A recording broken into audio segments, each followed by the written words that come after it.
Hi everybody, this is Scott Sharp with Fretboard Toolbox, and today we're going to look at the chords G7, C7, and D7, and I'll show you several different ways to play them, and not only that, I'm going to show you how to build those chords. And when you understand how to build 7 chords, then you can build them all up and down the fretboard, and it starts to make those shapes make a lot more meaning. So let me show you what I'm talking about. Alright, today we're going to be using a Fretboard Toolbox Essential Ukulele C tuning book.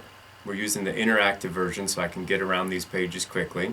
I'm going to click on the key of G major, and then what you're going to see is that Fretboard Toolboxes show you which notes build the chords. So within a key, it shows you which chords make up the key, and then which notes build the chords. And there's a reason to want to know that. And that is because if I can see that G major is made of the notes G, B, and D, so it's these green circles, then I can come down here and I can find G, B, and D's grouped all over the place, and I can see how to build that chord all up and down the fretboard. Then if I want to see what is a G7, a 7 or dominant 7 chord has what's called the flat 7 note added. So in the key of G, your flat 7 note's an F. So to a G, B, and D, I need to add an F if I want to play a G7 or G dominant 7. So I've got a G major right here, but if I need to add an F, I can put this one on right here. So that could look like this. Here's your G major, because it's only G, B, and D notes. There's G7, because I just put on an F right here.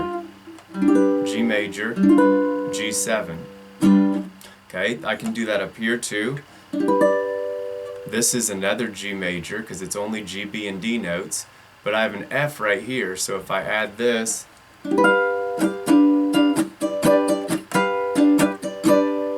then I can get that same G7.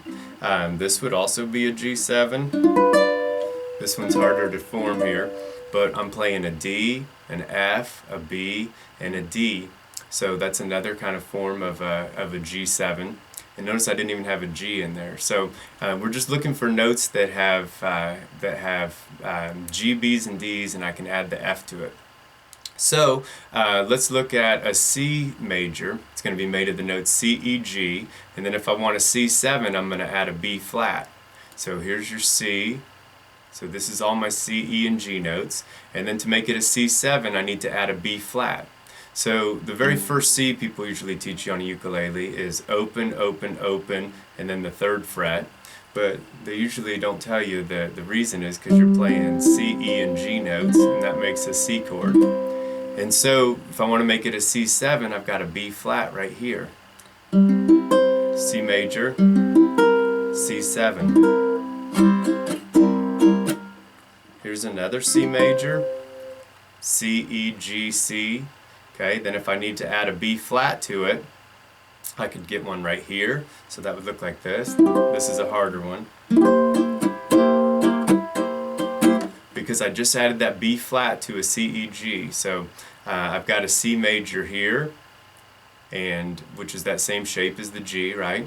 And then to add a B flat, I can do this same shape I did with the G also. So watch this.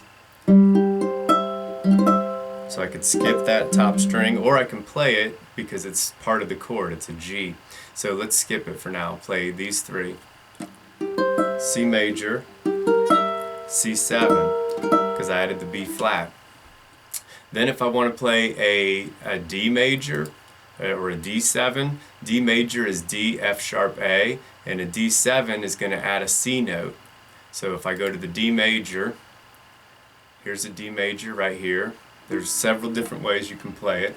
I've taught myself to play with my middle finger here and then bar these top 2. But you may be able to fit all 3 of these fingers here, or all 3 of these here, or mash this finger down, or mash this one down. There's tons of ways to play it, but every way that you're playing it, you're doing it so you only cover D, F sharp, and A's, or let one of those notes stay open. So it's D, F sharp, and A for D major. And then to make it a D7, to make a D major a D7, I got to add the note in the flat 7, so I'm going to add a C. So here's a C right here. So I go D, D7. I've got a D right here, which is D, F sharp, A.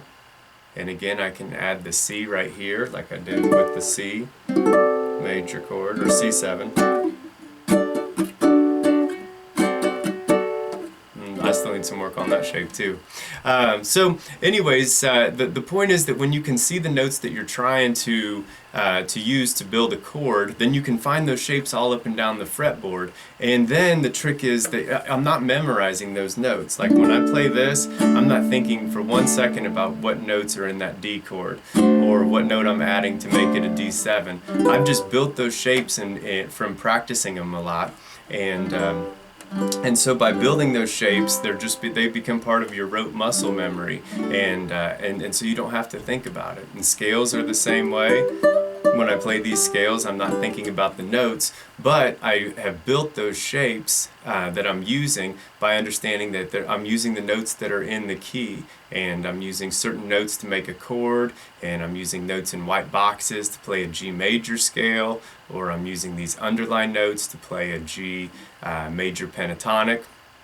So that's the big picture, is knowing which notes make up the chord, and then what do you need to add to make it a 7. And maybe we have just time for a real quick extra explanation. When you hear G major 7 or C major 7, instead of adding the note in the flat 7 column, you're going to add the note in the full 7 column. And it's got this wild, dreamy kind of sound. So to make it a G major 7, I'm going to take the GBD and add an F sharp. So watch this. Here's GBD, but now I'm going to add this F sharp. So listen to this wild sound. Here's G major. There's the dreamy major 7 sound, kind of jazzy. Here's G7. Okay, so G major has this G added on it. G major 7 has the F sharp. G7 or G dominant 7 has the F, and then back to G. And C will be the same way. So a C major is going to be C, E, G, and then a C major 7 would be whatever note would be in the 7 column, which happens to be a B. And so, or I could just look at the B flat and go one note higher than it. It's called a half step up. So watch what happens when I add a B to a C major chord. So here's my C major. Watch what happens when I add a B.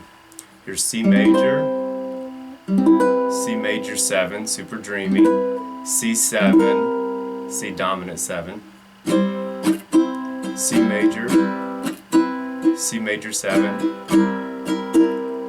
C dominant 7. So anyways, building those kind of chords is a lot of fun, and understanding kind of which notes make up the chord kind of allows you to understand it at a different level. If you're interested in your own Fretboard Toolbox, you can go to the Fretboard Toolbox website, go to pick your instrument, and then click on ukulele, and we've got books for lots of other instruments here.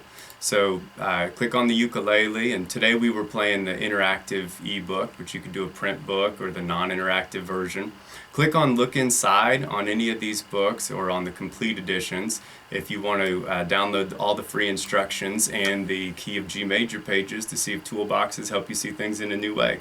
So thanks for checking it out. I'll have lots more videos coming on lots more instruments.